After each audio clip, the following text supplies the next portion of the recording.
Hi, everybody. Okay, so I just wanted to come on and talk about development. And I wanted to just let you all know about a lovely school, a mediumship school that I just discovered. Well, not they should not just discovered, I discovered during my development that I'd like to invite everyone to attend. It's a great school. The teachers have years and years and years and years of experience. They're loving, they'll push you, they'll test you, but I can really not suggest this school enough. Okay. And where is the school? What is the school? You're asking? Joseph, will you tell us the name of the school so we can get in touch? Well, of course I will. It's the spirit world. The spirit world are our best teachers. Okay. So, of course, you have to go through your unfoldment. You should definitely take classes, workshops to understand the mechanics of mediumship and how it works, and how it works through the spirit, and how it works through your sensitivity and through love, and all these things that basically mediumship is, or anything you do with the spirit world. It's a feeling of energy, of being of service. Okay, we're being of service to the spirit world and to God. It's learning how to blend with the spirit communicator, of course, how to link all these things, become sensitive and become aware of the spirit energy and the spirit influences that work with us. Of course, you have to learn all these things. That I'm not saying don't take classes and don't invest in your development, but at the end of the day, once you get sort of the foundation, the understanding the mechanics of mediumship, and understanding that it's always about love, it's always about healing, it should always be purposeful, and we as mediums or healers should do no harm, meaning making the sitter feel scared or fearful that their loved ones are mad at them and not okay in spirit, or that they're lost or they need rescue, which I think is all nonsense. But all of these things you have to learn. That's without a doubt. But once you have sort of that good and firm foundation and you understand the mechanics of this, just reach out to the spirit world. Ask them, help me, friends, help me be that pure and clear channel vessel for you to work through me to bring your messages of so-called death, guidance, counsel, healing into the physical realm. So help me on my blending. Let me feel you. Let me feel how it feels when you step forward. Let me feel you, and just be aware of how you feel when you set this intention, or how they make you feel. Your heart might start to pound. You might feel like an energy burst from on the side of your face. You might feel like touches on your face, your hair, your shoulder. I don't know. We're all different. That's a spirit tell. But ask them, let me feel you. How do I know you're with me? And they will. They're quite strong if you allow them to be. Okay. So ask them to help you. And then when we work on our development, of course, we're in partnership with the spirit world, so you have to do your work here as well. But if you want to work on your different clairs, let me hear you. So when you go into a reading, if you want to work on your clairaudience, your spirit hearing, your clear hearing more, ask them, let me hear. Bring evidence of your life, of memories of your life, of your voice in through my spirit ear. Let me hear. Okay. And slowly you will start to perceive sounds that might be subjective, meaning it's internal, or objective, meaning you really feel like they're just talking right into your ear. That's great. But you can also ask them to do that. Ask them to work on your objective clairs, meaning it's right in front of you. You really hear it. You can really feel it. But just ask them, let me see. Bring objects in front of me from your life that are evidence. Let me see your face. Let me see the color of your eyes. Let me see your smile. Let me see how your hair looked. Let me see memories of your life. Help me, friends. Help me. Let me see, friends. And you can really, you'll be amazed that they really will start working on these different clairs that you're asking them to help you with, because they also want this sort of well-rounded channel so they can hit you through your different clairs, because that makes just a well-rounded reading as well. So they're not limited to what you're perceiving. Of course, we're never going to be the master of all the clairs. That's fine, but you want to at least experience them. Let me smell. Let me smell your perfume, your tobacco, the smell of, I don't know, if the spirit communicated was a mechanic, let me smell the gasoline, the grease, if there were a certain kind of flour, anything, but let me smell, let me taste. Ask them, but you do these things and you just reach out and ask them to help you, and you'll see they really will start developing you. It takes time. If you get one thing, one smell, if you're clairsalient, that's fine. You don't have to do a whole reading with one clair, but let me start the reading with hearing something, smelling something, tasting something, feeling something, seeing something, and you'll see it really happens. And then you push it. Let me see more. Let me see more, friend. Show me more during the reading. Push yourself. Be that nightmare personal trainer that says 10 sit-ups, 3 more, 5 more. Get more evidence. Keep pushing yourself and push spirit, because they like that and they get excited with that, because then they can really bring through more. Always get 2 extra pieces of evidence and let them know you're doing the work, and they'll then match their effort with your effort. Quickly. So how do you start working on different clairs? You start by, I find what's worked for me. This has worked for me, and this is a really quick exercise, and I need to actually record this this exercise of like a meditation in the coming days. Okay, let's just say we're working on our clair audience. Okay, so I sit, I get quiet, I build my power, I build my light, I sit in the power, I build my own spirit. Okay, and then I'm using my sense memory now. So I'm using, my physical. I'm imagining the sound of a rainstorm, okay, and really hear the rain falling on the pavement, on the windows, on the roof, whatever. I'm hearing the sound of wind rustling through a tree with the leaves. And really hear the leaves as they are blown by the wind. I'm hearing the sounds of the ocean, but really hear it. Really hear the waves crashing on the shore, and the sort of the roar of the ocean, okay? And really sit and use your sense memory, okay? And then you just reach out and you just sit, and hopefully you're sitting in front of a sitter, and you reach out and you start to try to blend and link with the spirit world for a spirit communicator for the sitter in front of you. And you just reach out, let me hear you. So already you're training yourself to hear, but now you're leaning out and leaning in with your spirit ear. You're blending as usual, you're linking as usual, you're asking to come closer, you're shifting your awareness to them. Let me hear you, and just allow them to channel their energy through your clear hearing, through your clair audience, into sound. Maybe you'll start. I'm being made aware of it's music. It's Frank Sinatra.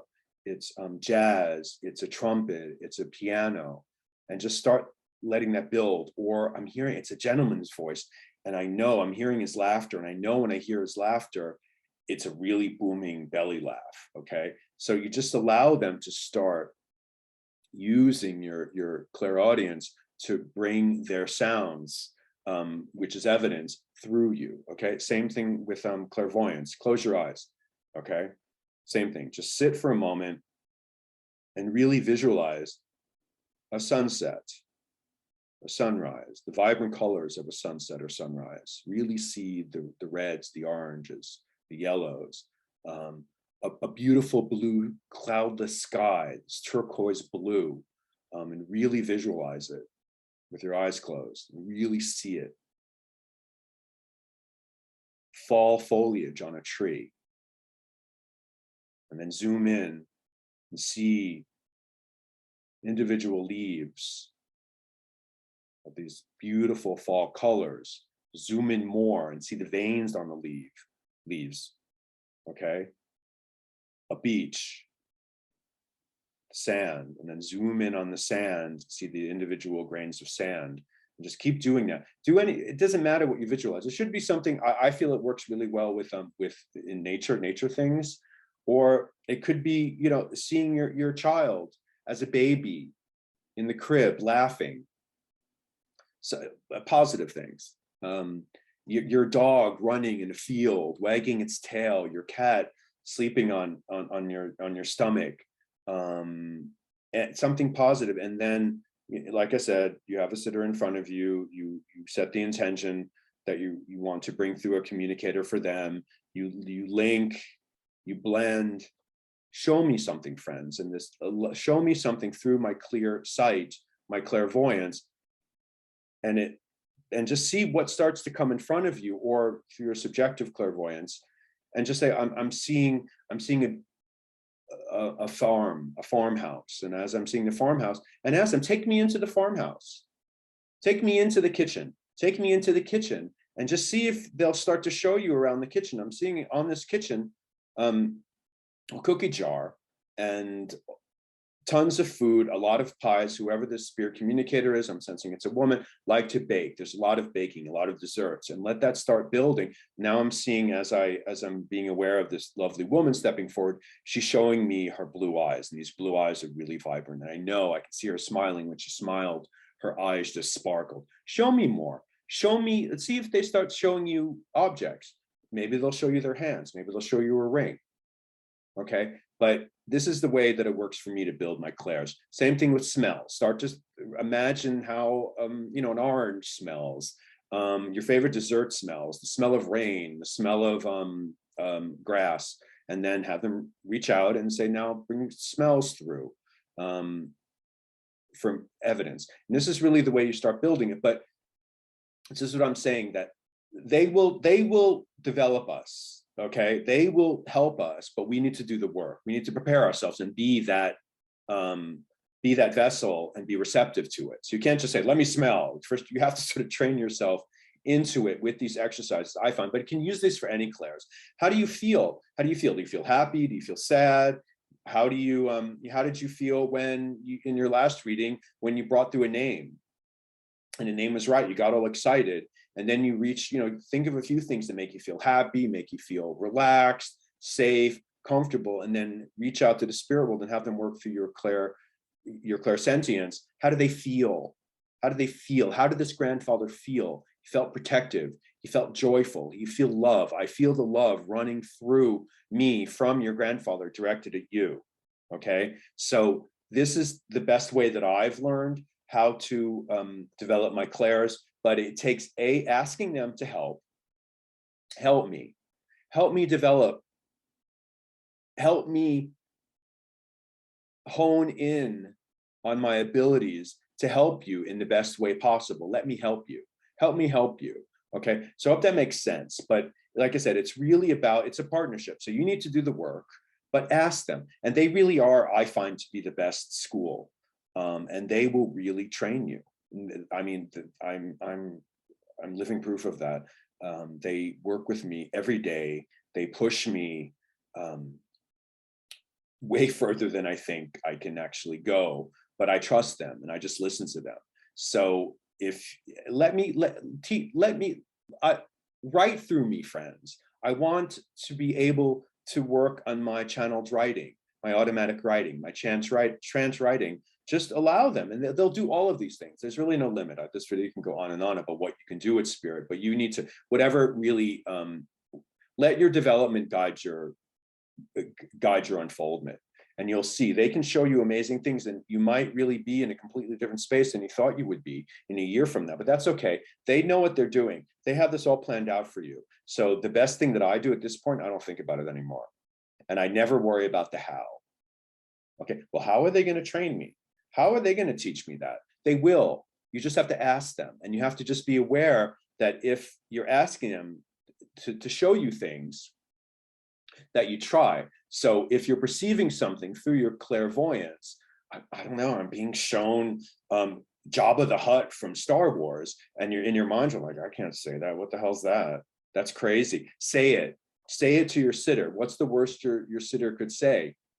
that I don't understand. What is that? You're crazy. Doesn't matter. And they're like, okay, I tried, but you never know. And it might be like, oh my God, that was like his favorite movie was Star Wars, and that was his favorite character. And I had little Jabba the Hutt figures, action figures, all over my room, and he always used to play with me with them. Yeah, I don't know, but just you have to trust it. So also with anything they bring through to you, say it and test it and see. Maybe you're not getting it right, but maybe you're not. Maybe you're not perceiving it right.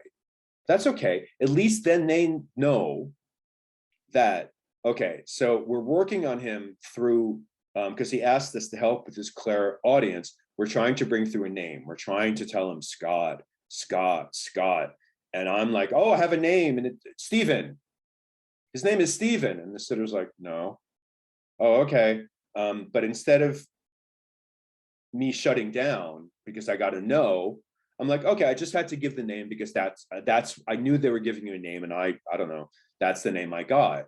But just because I said Stephen, I got the first initial right, the S, but more importantly than that, it doesn't really matter that the first initial is the same, but at least then they know that I am understanding that they are trying to give me a name. Does that make sense? So you want to at least try. Because then they're like, ah, okay, so he understood, he did perceive that we were trying to get a name through to him, but he didn't get the name, but that's okay. And then they have to do stuff that they know how I work. They need to change stuff up, raise the vibration, change the vibration, change the frequency, I don't know, maybe work with me more on my perception, but at least they know that I have the trust in them to try, and that I understood that there was a name coming, and then they'll try harder. Because if they were kept telling me Scott, Scott, and I didn't say it because I don't get names, I'm crap at names, I don't get names. So with not even trusting myself to say it, I think they're gonna be like, well, why should we waste our energy on trying to give him these pieces of evidence if he's not even going to try? Does that make sense? Okay. Anyway, so at the end of the day, please just move into spirit, move into the support and the wisdom and the guidance of the spirit world, and ask them to help develop you. And they will. They will work with you in so many ways if you just ask them to. Okay. I'm just going to say this last point. It's nothing really to do with your training, but look, there's a lot of stuff going on in the world right now, and it can affect us in different ways. Also, there might be things going on in your personal life now that might be getting you down. It's normal. We're human. We have to go through these things. But what I find that helps is I just sit and I just ask the spirit world, just give me power, give me energy, help me move through this, help me move through the other side to get to the light again. And you'll feel them channeling power and energy to you with love, and they will help you. Okay, so there's nothing that the spirit world can't do, and they can help us in so many ways. So I don't know why I wanted to add that. Maybe let me know if anyone understands why I had to, and to leave this video by saying that. Sometimes it resonates with people. Okay, so thank you so much, and have a good day. Bye.